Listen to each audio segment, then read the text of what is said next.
जय जगन्नाथ बंधुगण आज आम जानिबा 1 फेब्रुआरी 2026 रविवार दिन द्वादश राशि राशिफल विषय रे।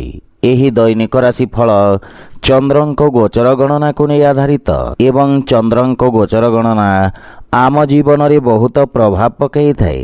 तो आसंतु सर्वप्रथमे जानिबा आजिर तिथि और राशि नक्षत्र विषय रे। आज हेउची 1 फेब्रुआरी 2026 रविवार माघ शुक्ल पक्ष पूर्णिमा रात्र 3 घंटा 40 मिनिट गते प्रतिपदा। आज पुष्या नक्षत्र रात्र 11 घंटा 59 मिनिट गते अश्लेषा नक्षत्र। आज कर्कट चंद्र ओहरात्र। आजिर पर्वोत्सव माघ पूर्णिमा और अग्नि उत्सव। आजिर शुभ बेला दिवा 7 घंटा 16 मिनिट 10 घंटा 16 मिनिट पर्यंत।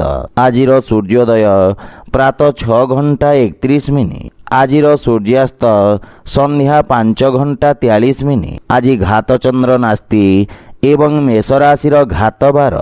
आज आमिष और तैल खाइबा निषिद्ध। तो बंधुगण आसंतु जानिबा आजिर राशिफल विषय रे। ता पूर्वरु आम चैनल को जो मैंने नुआ करी आछंती तले थिवा लाल रंगर सब्सक्राइब बटन को दबाई आम चैनल को सब्सक्राइब करंतु और पाखरे थिवा घंटी बटन को दबाई ऑल रे सिलेक्ट करंतु काहेकि ना आमे अपलोड करिथिवा प्रत्येक वीडियो रो नोटिफिकेशन आपण सर्वप्रथमे पाई परिबे। तो प्रथमे जानिबा मेष राशि विषय रे। आज कार्य क्षेत्र रे कोनोसी सहयोगी आपणक विरुद्ध रे षड्यंत्र करिवे। सेथिपई आपण विशेष सावधान रहंतु अन्यथा क्षतिर संभावना रही। राजनीति तथा समाज सेवारे जड़ित व्यक्तिंक पई समय अत्यंत उत्तम रही। गृह परिवार रे सामान्य अशांतिर वातावरण लागी रहिबो एवं गृहर साजसज्जा जनित वस्तु क्रय करी आपण खर्चांत हेबे एवं व्ययभार वृद्धि पाइबा कारणरू किछि अनायास समस्या उत्पन्न हेब किंतु पितांक मार्गदर्शनरू विशेष लाभ मिलिब। गृहर कोनोसी सदस्यंक स्वास्थ्य समस्या को नहीं आपण चिंतित रहिबे। मातांक सहित किछि वैचारिक मतभेद देखादेब एवं धनर अभाव कारणरू किछि कार्य अस्थायी अवरोध उत्पन्न हेब। आर्थिक क्षेत्र रे स्थिति चिंताजनक रहिब किंतु व्यवसाय रे दूरदर्शितारू विशेष लाभ मिलिब। आपनकु किछि मानसिक समस्या चिंतित करिब। सेतिपई मन को एकाग्र तथा शांत रखिबार प्रयास करंतु। आज आपण ओं गं गणपते नमः मंत्र जप करंतु शुभ फल पाइबे। वृष राशि आज आपणक वाणीर माधुर्य कार्य क्षेत्र रे समस्त प्रकार सहयोग प्रदान करिब। आपण निज समस्त कार्य को सफलता पूर्वक संपन्न करिवे। व्यवसायी वर्गंक पई एही समय नुआ योजना क्रियान्वित करिबारे अनुकूल रहिछि एवं परिवार रे सुख समृद्धि पई व्यय करिवे। जीवन साथींक पूर्ण सहयोग प्राप्ति हेब। विदेशरू किछि शुभ समाचार मिलिबारु मन प्रसन्न रहिब।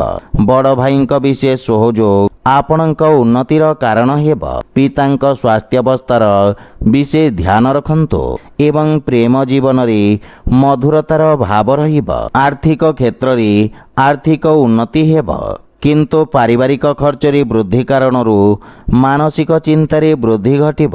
आपण निज कार्य क्षेत्रर सफलता पूर्वक विस्तार करिवे। किछि नुआ संपर्क स्थापित हेब जहा भविष्यत रे व्यावसायिक उपलब्धिर कारण हेब। स्वास्थ्य अवस्था उत्तम अनुकूल रहिछि। आज आपण गोपाल सहस्र नामर पाठ करंतु शुभ फल पाइबे। मिथुन राशि आज आपण विषम परिस्थिति रे निज साहस और पराक्रम बल रे नियंत्रण पाइबे। लोके आपणक कथा को अनुसरण करिवे एवं आपणक प्रभाव क्षेत्रर विस्तार हेब। प्रबंधन तथा पत्रकारिता जड़ित व्यक्तिंक पई समय अत्यंत शुभ रहिछि एवं परिवार रे କୌଣସି ସୁଖଦ ସମାଚାର କାରଣରୁ ମନ ପ୍ରସନ୍ନ ରହିବ। ପିତାଙ୍କ ସହିତ ମହତ୍ୱପୂର୍ଣ୍ଣ ବିଷୟରେ ଚର୍ଚ୍ଚା କରିବେ, ଯାହାଫଳରେ ଜୀବନ ସମ୍ବନ୍ଧିତ ମହତ୍ୱପୂର୍ଣ୍ଣ ନିର୍ଣ୍ଣୟ ନେବାରେ ସହାୟତା ମିଳିବ। ସହଯୋଗ ବା ମାର୍ଗଦର୍ଶନରୁ ଲାଭ ମିଳିବ ଏବଂ ଜୀବନସାଥୀଙ୍କ ସହିତ ସମ୍ପର୍କରେ ସୁଧାର ଆସିବ। ପାରିବାରିକ ସୁଖ ସୁବିଧାରେ ଆପଣ ବ୍ୟୟ କରିବେ ଏବଂ ସୁଖ ସମୃଦ୍ଧିର ବିକାଶ ହେବ। ପାରିବାରିକ ସ୍ତରରେ ଆପଣ ଜୀବନସାଥୀଙ୍କ ଭାବନାକୁ ସମ୍ମାନ କରିବେ। ଏହା ସହିତ ନୂଆ ସ୍ରୋତରୁ ଧନ ଆଗମନର ମାର୍ଗ ପ୍ରଶସ୍ତ ହେବ। ସମ୍ପତ୍ତିରୁ ଧନ ପ୍ରାପ୍ତିର ଯୋଗ ରହିଛି। ଆପଣଙ୍କ ଦ୍ୱାରା କରାଯାଇଥିବା କାର୍ଯ୍ୟର ପ୍ରଶଂସା ହେବ। ଆପଣ ନିଜ ବାଣୀରେ ସମସ୍ତ ଲକ୍ଷ୍ୟକୁ ପୂରଣ କରିବେ ତଥା ଶାରୀରିକ ଉର୍ଜାର ଶକ୍ତିରେ ବୃଦ୍ଧି ଘଟିବ। ଆଜି ଆପଣ ଗୋମାତାଙ୍କୁ ଖାଇବାକୁ ଦିଅନ୍ତୁ, ଶୁଭଫଳ ପାଇବେ। କର୍କଟ ରାଶି, ଆଜି ଆପଣଙ୍କୁ କୌଣସି ମହତ୍ୱପୂର୍ଣ୍ଣ ନିର୍ଣ୍ଣୟ ନେବାକୁ ପଡ଼ିବ। ସେଥିପାଇଁ ଧୈର୍ଯ୍ୟ ସହିତ କାର୍ଯ୍ୟ କରନ୍ତୁ। ବ୍ୟବସାୟରେ ଆର୍ଥିକ ଲାଭର ସ୍ଥିତି ସାମାନ୍ୟ ରହିବ ଏବଂ ମହତ୍ୱାକାଂକ୍ଷାରେ ନିୟନ୍ତ୍ରଣ ବଜାୟ ରଖନ୍ତୁ ଏବଂ ଉଚିତ ସମୟର ଅପେକ୍ଷା କରନ୍ତୁ। ବିଦ୍ୟାର୍ଥୀ ଛାତ୍ରଛାତ୍ରୀମାନଙ୍କୁ ଗୁରୁଜନଙ୍କ ପ୍ରଶଂସା ମିଳିବ। ଜୀବନସାଥୀଙ୍କ ସହିତ ସମ୍ପର୍କରେ ସାମଞ୍ଜସ୍ୟ ଆସିବ ଏବଂ ପରିବାରର ବରିଷ୍ଠ ସଦସ୍ୟଙ୍କ ମାର୍ଗଦର୍ଶନ ବା ଆଶୀର୍ବାଦ ପ୍ରାପ୍ତି ହେବ। ଆପଣଙ୍କ ନିର୍ଣ୍ଣୟ ନେବା କ୍ଷମତାରେ ବୃଦ୍ଧି ଘଟିବ। ପରିବାରରେ ଛୋଟ ସଦସ୍ୟଙ୍କ ସହିତ ଉତ୍ତମ ସମୟ ବ୍ୟତୀତ କରିବେ ଏବଂ ପରିବାର ସଦସ୍ୟଙ୍କ ସହିତ କୌଣସି ଧାର୍ମିକ ଯାତ୍ରା ମଧ୍ୟ କରିପାରନ୍ତି। ନୂଆ ପ୍ରେମ ସମ୍ବନ୍ଧ ପାଇଁ ସମୟ ଅନୁକୂଳ ରହିଛି ଏବଂ ଦୈନିକ ବ୍ୟବସାୟୀଙ୍କ ଧନ ଆଗମନରେ ସୁବିଧା ହେବ। ନିଶ୍ଚିତ ଧନରୁ ଲାଭ ପ୍ରାପ୍ତିର ଯୋଗ ରହିଛି। ସଞ୍ଚିତ ଧନରେ ମଧ୍ୟ ବୃଦ୍ଧି ଘଟିବ। ସ୍ୱାସ୍ଥ୍ୟାବସ୍ଥା ମଧ୍ୟମ ଧରଣର ରହିବ। ଆଜି ଆପଣ ଭଗବାନ ଗଣେଶଙ୍କୁ ଦୁବ ଅର୍ପଣ କରନ୍ତୁ, ଶୁଭଫଳ ପାଇବେ। ସିଂହ ରାଶି, ଆଜି ଦିନଟି ଆପଣଙ୍କ ପାଇଁ କିଛି କଠିନ ପରିସ୍ଥିତି ଉତ୍ପନ୍ନ କରିବ। କୌଣସି ଅନ୍ୟ ଲୋକଙ୍କ କାର୍ଯ୍ୟରେ ହସ୍ତକ୍ଷେପ କରିବାରୁ ଆପଣ ଦୂରେଇ ରୁହନ୍ତୁ। ନିଜ ବ୍ୟବହାର ତଥା କାର୍ଯ୍ୟକୁଶଳତାର ଧ୍ୟାନ ବଜାୟ ରଖନ୍ତୁ। ଆପଣଙ୍କ ଏକାଗ୍ରତାରେ ଅସ୍ଥିରତା ଦେଖାଦେବ, ସେଥିପାଇଁ ନିଜ ଉପରେ ବିଶ୍ୱାସ ରଖନ୍ତୁ। ବହୁତ ଶୀଘ୍ର ପରିସ୍ଥିତିରେ ପରିବର୍ତ୍ତନ ଆସିବ। ପିତାଙ୍କ ସହିତ ବୈଚାରିକ ମତଭେଦର ସମ୍ଭାବନା ରହିଛି। ଆପଣଙ୍କ କାର୍ଯ୍ୟ ଯୋଜନା ଓ ଜରୁରୀ ତଥ୍ୟ ସବୁ ଗୁପ୍ତ ରଖନ୍ତୁ। ବୈବାହିକ ଜୀବନରେ ଖର୍ଚ୍ଚକୁ ନେଇ ଚିନ୍ତା ଲାଗି ରହିବ ଏବଂ ଜୀବନସାଥୀଙ୍କ ସହିତ ମତଭେଦର ସମ୍ଭାବନା ରହିଛି। କିନ୍ତୁ ପ୍ରେମ ଜୀବନରେ ଆପଣଙ୍କୁ ମାନସିକ ଶାନ୍ତି ପ୍ରାପ୍ତି ହେବ। ଖର୍ଚ୍ଚର ଅଧିକତା କାରଣରୁ ମାନସିକ ଚିନ୍ତିତ ରହିବେ। ସେୟାର ମାର୍କେଟ ବା କୌଣସି ଅସୁରକ୍ଷିତ ନିବେଶରୁ ଆପଣ ଦୂରେଇ ରୁହନ୍ତୁ। ଅଧିକାରୀଙ୍କ ପକ୍ଷରୁ କଟୁବଚନ ଶୁଣିବାକୁ ପଡ଼ିବ। ଯାନବାହନ ଚଳାଚଳ ସମୟରେ ବିଶେଷ ଧ୍ୟାନ ରଖନ୍ତୁ, କାହିଁକି ନା ଦୁର୍ଘଟଣାର ସମ୍ଭାବନା ରହିଛି। ଆଜି ଆପଣ ବାଳକମାନଙ୍କୁ ମିଷ୍ଟାନ୍ନ ଖାଇବାକୁ ଦିଅନ୍ତୁ, ଶୁଭଫଳ ପାଇବେ। କନ୍ୟା ରାଶି, ଆଜି ଆପଣଙ୍କ ବ୍ୟାପାର କ୍ଷେତ୍ରରେ କିଛି ଅପ୍ରତ୍ୟାଶିତ ଲାଭ ପ୍ରାପ୍ତି ହେବ। ନୂଆ ଚାକିରି ହେତୁ ଆବେଦନ କରିବା ପାଇଁ ସମୟ ଶୁଭ ରହିଛି। ସାକ୍ଷାତକାରରେ ସଫଳତା ମିଳିବ ଏବଂ ଏହି ଅବଧିରେ ଆପଣଙ୍କ କରାଯାଇଥିବା କାର୍ଯ୍ୟରେ ଖ୍ୟାତିର ବିସ୍ତାର ହେବ। କୌଣସି ମହତ୍ୱପୂର୍ଣ୍ଣ ନିର୍ଣ୍ଣୟରେ ପରିବାର ସଦସ୍ୟଙ୍କ ପରାମର୍ଶ ଅବଶ୍ୟ ନିଅନ୍ତୁ। ପାରିବାରିକ ସଦସ୍ୟଙ୍କ ପୂର୍ଣ୍ଣ ସମର୍ଥନ ଆପଣଙ୍କୁ ପ୍ରାପ୍ତି ହେବ। ବଡ଼ ଭାଇଙ୍କ ମାର୍ଗଦର୍ଶନ ବା ସହଯୋଗ ମିଳିବ ଏବଂ ପିତାଙ୍କ ଆଶୀର୍ବାଦରୁ ଆପଣଙ୍କ ଉଜ୍ଜଳ ଭବିଷ୍ୟତର ମାର୍ଗ ପ୍ରଶସ୍ତ ହେବ। ପ୍ରେମ ଜୀବନରେ ନବୀନତା ବା ମଧୁରତା ଆସିବ ଏବଂ ଲାଭର ସ୍ଥିତି ଉତ୍ତମ ହେବାରୁ ଆର୍ଥିକ ସ୍ଥିତି ମଜବୁତ ହେବାକୁ ଲାଗିବ। ନିବେଶ ପାଇଁ ସମୟ ଅତ୍ୟନ୍ତ ଶୁଭ ରହିଛି। ରୋଜଗାରରେ ଆପଣଙ୍କୁ ପୂର୍ବରୁ କରାଯାଇଥିବା ପରିଶ୍ରମର ଉତ୍ତମ ପରିଣାମ ପାଇପାରିବେ। ଅଧିକାରୀ ବର୍ଗର ସମର୍ଥନ ପ୍ରାପ୍ତି ହେବ ଏବଂ ରକ୍ତ ସମ୍ବନ୍ଧିତ ରୋଗରେ ଗ୍ରସିତ ବ୍ୟକ୍ତିଙ୍କ ସ୍ୱାସ୍ଥ୍ୟାବସ୍ଥାରେ ସୁଧାର ଆସିବ। ଆଜି ଆପଣ ହନୁମାନଙ୍କୁ ନଡ଼ିଆ ଅର୍ପଣ କରନ୍ତୁ, ଶୁଭଫଳ ପାଇବେ। ତୁଳା ରାଶି, ଆଜି ଆପଣଙ୍କ ପାଇଁ ସ୍ୱରୋଜଗାରର ଦିଗରେ କରାଯାଇଥିବା ପ୍ରୟାସ ସଫଳତା ପ୍ରାପ୍ତ କରିବ। ଆପଣଙ୍କ କର୍ମଠତା ଆପଣଙ୍କ ବ୍ୟବସାୟକୁ ପୁନଃ ଲାଭପ୍ରଦ ସ୍ଥିତିକୁ ଆଣିବାରେ ସହାୟକ ହେବ। ଆପଣଙ୍କ ଆତ୍ମବିଶ୍ୱାସରେ ବୃଦ୍ଧି ଘଟିବ ଏବଂ ଆପଣଙ୍କ ସାମାଜିକ କ୍ଷେତ୍ରର ତଥା ଜୀବନ ସ୍ତରର ବିକାଶ ହେବ। ପରିବାରରେ କୌଣସି ସୁଖଦ ସମାଚାର ମିଳିବାରୁ ମନ ପ୍ରସନ୍ନ ରହିବ। ପରିବାରରେ ହସ ଖୁସିର ବାତାବରଣ ଲାଗି ରହିବ। ପିତାଙ୍କ ସହଯୋଗ ବା ମାର୍ଗଦର୍ଶନରୁ ଆପଣ ବିଶେଷ ଲାଭବାନ ହେବେ ଏବଂ ଜୀବନସାଥୀଙ୍କ ସହିତ ସମ୍ବନ୍ଧରେ ସୁଧାର ଆସିବ। ପ୍ରେମ ସମ୍ବନ୍ଧରେ ପ୍ରଗାଢ଼ତା ଆସିବ। ପରସ୍ପର ମଧ୍ୟରେ ଉତ୍ତମ ବୁଝାମଣା ଲାଗି ରହିବ। ଏହା ସହିତ ରାଜକୀୟ ଧନପ୍ରାପ୍ତିର ମଧ୍ୟ ଯୋଗ ରହିଛି। ଆର୍ଥିକ ସ୍ଥିତିରେ ସୁଧାର ଆସିବ। ପୂର୍ବରୁ ଅଟକି ରହିଥିବା ଧନ ପୁନଃ ମିଳିବାର ସମ୍ଭାବନା ରହିଛି ଏବଂ ବ୍ୟବସାୟିକ ପରିସ୍ଥିତିରେ ସୁଧାର ହେବ। ଆପଣଙ୍କ ପରିଶ୍ରମ ଏବଂ ତ୍ୱରିତ ନିର୍ଣ୍ଣୟ ନେବାର କ୍ଷମତା ଅଧିକାରୀଙ୍କୁ ପ୍ରଭାବିତ କରିବ। ଆପଣ ଶାରୀରିକ ସ୍ଫୂର୍ତ୍ତି ତଥା ଊର୍ଜାବାନ ଅନୁଭବ କରିବେ। ଆଜି ଆପଣ ଗୋମାତାଙ୍କୁ ଖାଇବାକୁ ଦିଅନ୍ତୁ, ଶୁଭ ଫଳ ପାଇବେ। ବିଛାରାଶି, ଆଜି ଭାଗ୍ୟ ଆପଣଙ୍କ ସପକ୍ଷରେ ରହିବ। ଆପଣଙ୍କ ସମସ୍ତ ଅଧା ରହିଥିବା କାର୍ଯ୍ୟକୁ ସମାପ୍ତ କରିବାର ପ୍ରୟାସ କରନ୍ତୁ, ସଫଳତା ମିଳିବ। ଆପଣ ନିଜ କର୍ମଠତା ଏବଂ ପୂର୍ଣ୍ଣ ଧ୍ୟାନରେ ସମସ୍ତ ଲକ୍ଷ୍ୟକୁ ସଫଳତାପୂର୍ବକ ପୂରଣ କରିବେ। ବିଦ୍ୟାର୍ଥୀ ଛାତ୍ରଛାତ୍ରୀମାନଙ୍କ ପାଇଁ ସମୟ ଅନୁକୂଳ ରହିଛି ଏବଂ ଆପଣଙ୍କୁ ନିଜ ପରିଶ୍ରମର ଉତ୍ତମ ପରିଣାମ ମିଳିବ। ବ୍ୟବସାୟିକ ବ୍ୟସ୍ତତା କାରଣରୁ ପରିବାରକୁ କମ୍ ସମୟ ଦେବେ, କିନ୍ତୁ ପରିବାରର ପୂର୍ଣ୍ଣ ସହଯୋଗ ପ୍ରାପ୍ତି ହେବ। ପାରିବାରିକ ଦୂରତ୍ୱର ଅନ୍ତ ଘଟିବ। ମାତା ପିତାଙ୍କ ସେବା କରିବାର ଅବସର ମିଳିବ ତଥା ଯେକୌଣସି ପ୍ରକାର ନିବେଶ ପାଇଁ ସମୟ ଅତ୍ୟନ୍ତ ଶୁଭ ରହିଛି, କିନ୍ତୁ ଭାଗିଦାରୀ କାର୍ଯ୍ୟରେ ବିଶେଷ ସାବଧାନ ରୁହନ୍ତୁ ଏବଂ ପାରିବାରିକ ସମ୍ପତ୍ତିରେ ଧନ ଲାଭର ଯୋଗ ରହିଛି। ସଞ୍ଚାର ମାଧ୍ୟମରୁ କୌଣସି ସୁଖଦ ସମାଚାର ପ୍ରାପ୍ତି ହେବ। ସ୍ୱାସ୍ଥ୍ୟ ଆପଣଙ୍କୁ ଭରପୁର ସହଯୋଗ କରିବ।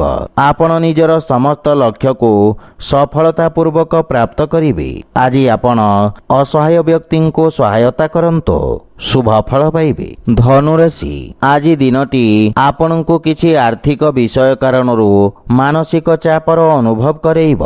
ଶତ୍ରୁ ଆପଣଙ୍କ କ୍ଷତି କରିବାର ପ୍ରୟତ୍ନ କରିବେ ଏବଂ କ୍ରୋଧର ଅଧିକତା ମଧ୍ୟ ଆପଣଙ୍କ କ୍ଷତିର କାରଣ ହେବ, କିନ୍ତୁ ଆପଣ ସାହସ ଓ ପରାକ୍ରମ ସହିତ ସଫଳତାପୂର୍ବକ ସମସ୍ତ ସମସ୍ୟାକୁ ସାମ୍ନା କରିବେ। ବିଦ୍ୟାର୍ଥୀ ଛାତ୍ରଛାତ୍ରୀମାନଙ୍କୁ ଆଶାତୀତ ସଫଳତା ପାଇବା ପାଇଁ ଅଧିକ ସଂଘର୍ଷ କରିବାର ଆବଶ୍ୟକତା ରହିଛି। ପରିବାରରେ ବାଞ୍ଛିତ ସହାୟତା ମିଳିବାରେ ବ୍ୟବଧାନ ଉତ୍ପନ୍ନ ହେବାର ସମ୍ଭାବନା ରହିଛି। ଶ୍ୱଶୁର ଘର ପକ୍ଷରୁ ମଧ୍ୟ କୌଣସି ବ୍ୟକ୍ତିଙ୍କ ସହିତ ମତଭେଦର ଆଶଙ୍କା ରହିଛି, କିନ୍ତୁ ଜୀବନସାଥୀଙ୍କ ସହିତ ସମ୍ପର୍କରେ ପ୍ରଗାଢ଼ତା ଆସିବ। ଧାର୍ମିକ ଆଧ୍ୟାତ୍ମିକ କାର୍ଯ୍ୟ ପ୍ରତି ଆପଣଙ୍କ ରୁଚି ବଢ଼ିବ, ଯାହା ମାନସିକ ଶାନ୍ତି ପ୍ରାପ୍ତ କରିବାରେ ସହାୟକ ହେବ, କିନ୍ତୁ ପିତାଙ୍କ ସ୍ୱାସ୍ଥ୍ୟାବସ୍ଥାର ଧ୍ୟାନ ରଖନ୍ତୁ। ଆର୍ଥିକ ସ୍ଥିତି ମଧ୍ୟମ ରହିବ। କୌଣସି ପ୍ରକାର ବ୍ୟବସାୟିକ ନିବେଶ ସମ୍ବନ୍ଧିତ ନିର୍ଣ୍ଣୟ କିଛି ସମୟ ପାଇଁ ସ୍ଥଗିତ କରିଦିଅନ୍ତୁ। ମାନସିକ ଚିନ୍ତା ଆପଣଙ୍କ ସ୍ୱାସ୍ଥ୍ୟାବସ୍ଥାକୁ ପ୍ରଭାବିତ କରିବ। ଆଜି ଆପଣ ଅସହାୟ ବ୍ୟକ୍ତିଙ୍କୁ ସାହାଯ୍ୟ କରନ୍ତୁ, ଶୁଭ ଫଳ ପାଇବେ। ମକର ରାଶି, ଆଜି ଭାଗିଦାରୀ କାର୍ଯ୍ୟରେ ଆପଣଙ୍କୁ ସଫଳତା ମିଳିବ। କୌଶଳ କ୍ଷେତ୍ରରେ ଜଡ଼ିତ କୌଣସି ନୂଆ ବ୍ୟାପାରର ପ୍ରାରମ୍ଭ କରୁଥିବା ବ୍ୟକ୍ତିଙ୍କୁ ବିଶେଷ ଲାଭ ମିଳିବ। ଛାତ୍ରଛାତ୍ରୀମାନଙ୍କୁ ଶିକ୍ଷକଙ୍କ ପ୍ରୋତ୍ସାହନ ମିଳିବ। ଆପଣଙ୍କ ସାମାଜିକ କ୍ଷେତ୍ରରେ ଆପଣଙ୍କ ପ୍ରତିଷ୍ଠାର ବିସ୍ତାର ହେବ ଏବଂ ଜୀବନସାଥୀଙ୍କ ସହିତ ମିଶି ଭବିଷ୍ୟତ ଯୋଜନାର ବିଚାର କରିବେ ଏବଂ ସମସ୍ୟାର ସମାଧାନ ବାହାର କରିବେ। ପାରିବାରିକ ଜୀବନରେ ଶାନ୍ତି ସୌହାର୍ଦ୍ଦ୍ୟ ଲାଗି ରହିବ। ବିବାହ ହେତୁ ପ୍ରୟାସରତ ବ୍ୟକ୍ତିଙ୍କୁ ସୁଖଦ ସମାଚାର ପ୍ରାପ୍ତି ହେବ। ମାଙ୍ଗଳିକ କାର୍ଯ୍ୟକ୍ରମର ରୂପରେଖା ପ୍ରସ୍ତୁତ କରିବେ ଏବଂ ପିତାଙ୍କ ପୂର୍ଣ୍ଣ ସହଯୋଗ ଓ ଆଶୀର୍ବାଦ ପ୍ରାପ୍ତି ହେବ। ଆର୍ଥିକ ସ୍ଥିତି ମଜବୁତ ହେବାକୁ ଲାଗିବ ଏବଂ ବ୍ୟବସାୟରେ କୌଣସି ନୂଆ ନିବେଶକଙ୍କ ସନ୍ଧାନରେ ଆପଣ ସଫଳ ହେବେ। ଅଧିକାରୀ ବର୍ଗ ତଥା ସହଯୋଗୀଙ୍କ ସମର୍ଥନ ପ୍ରାପ୍ତି ହେବ ଏବଂ ସ୍ୱାସ୍ଥ୍ୟ ସମ୍ବନ୍ଧିତ ସମସ୍ୟାର ଅନ୍ତ ଘଟିବ, କିନ୍ତୁ ସ୍ୱାସ୍ଥ୍ୟ ସମସ୍ୟାର ପୂର୍ଣ୍ଣ ପାଳନ କରନ୍ତୁ। ଆଜି ଆପଣ ହନୁମାନ ଚାଳିଶା ପାଠ କରନ୍ତୁ, शुभफल पाइबे। कुंभ राशि आज आपणको भागीदारी कार्य सावधान रहिबा उचित एवं आपणको अन्यर पक्ष को बुझिबार प्रयास करिबा उचित। राजकीय सेवारे जड़ित व्यक्ति को विशेष लाभ मिलिबा। विद्यार्थी छात्र छात्री मानक पई मध्य समय अत्यंत शुभ रहिछि। आपणक परिश्रम आपणको पूर्ण लाभ प्रदान करिबा। पारिवारिक सुखरी वृद्धि हेबा। भाईक सहयोगरु आपणक अटकिथिबा कार्य सफलता मिलिबा एवं जीवनसाथी सहित किछि भूल बुझाबणार संभावना रही। संतानक स्वास्थ्य तथा भविष्यत को नहीं आपण सामान्य चिंतित रहिबे। प्रेम जीवन रे एक नुआ प्रारंभ हेबा एवं संपर्क रे घनिष्ठता आसीबा। जे कोनोसी कार्यर प्रारंभ माता पितांक आशीर्वाद नेकी करंतु सफलता पाई परिबे एवं आर्थिक लाभर जोग रहिछि। आर्थिक स्थिति आहुरी मजबूत हेबाकु लागिबा एवं उन्नतिर मार्ग प्रशस्त हेबा। व्यवसायी मानक पई कार्यक्षेत्रर विस्तार हेबा। सेथिपई समयर सदुपयोग करंतु। स्वास्थ्य दृष्टि दिनटी उत्तम अनुकूल रहिछि किंतु किछि शारीरिक दुर्बलता बा थकापन अनुभव करिवे। आज आपण बजरंग बाणर पाठ करंतु शुभफल पाइबे। मीन राशि आज रोजगार पई प्रयासरत व्यक्ति को आशानुरूप सफलता प्राप्ति हेबा। आपणक आत्मविश्वास रे वृद्धि घटिबा एवं आपणक द्वारा करा जाइतबा परिश्रम आपणको उत्तम परिणाम प्रदान करिबा। रोजगार तथा व्यापार क्षेत्र रे आसुथिबा अवरोध सबु दूर हेबा। जीवनसाथी कार्य क्षेत्र रे उन्नतिर संभावना रहिछि एवं पारिवारिक वातावरण आनंदमय रहिबा। संतान पक्ष निज कार्य रे सफलता हासिल करिवे एवं मातांक संपर्क रे सुधार आसिबा। प्रेम संबंध आहुरी मजबूत हेबा। नुआ मित्रंक संख्या रे वृद्धि घटिबा तथा आपणक आर्थिक स्थिति रे सुधार आसिबा किंतु अनावश्यक खर्च कारणरू आर्थिक संतुलन बिगिड़ी पारि। आपणक कार्यक्षेत्रर विकास हेबा। छोट व्यावसायिक यात्रा लाभदायक सिद्ध हेबा। परिवार रे कोनोसी सदस्यंक स्वास्थ्य अवस्था को नहीं आपण सामान्य चिंतित रहिबे। सेथिपई स्वास्थ्य अवस्थार ध्यान रखंतु एवं स्वास्थ्य नियमर पूर्ण पालन करंतु। आज आपण गोमाता को खाइबाकू दियंतु शुभफल पाइबे। तो बंधुगण यह थिला आजिर राशिफल विषय। जदि भिडियोटी आपण मानकु भल लागि थाए लाइक शेयर और कमेंट करी जणांतु एवं आम चैनल को सब्सक्राइब करंतु। जय जगन्नाथ।